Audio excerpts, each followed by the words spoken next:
সুনামগঞ্জের টাঙ্গুয়ার হাওর বাংলাদেশের অপার প্রাকৃতিক সৌন্দর্যের এক জীবন্ত প্রতিচ্ছবি। বর্ষায় এটি পরিণত হয় অসীম জলরাশির সমুদ্রে, আর শীতে দেখা মেলে হাজারো পরিযায়ী পাখির।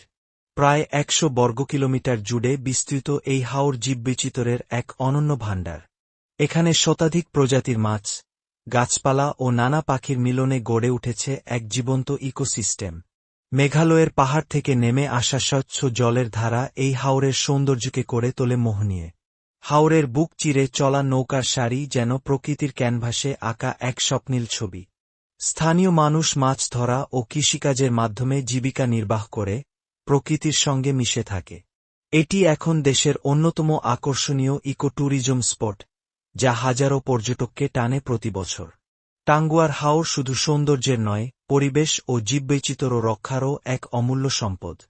এই হাওরকে বাঁচিয়ে রাখা মানে আমাদের ভবিষ্যৎ প্রজন্মের জন্য এক স্বর্গীয় প্রকৃতি সংরক্ষণ করা।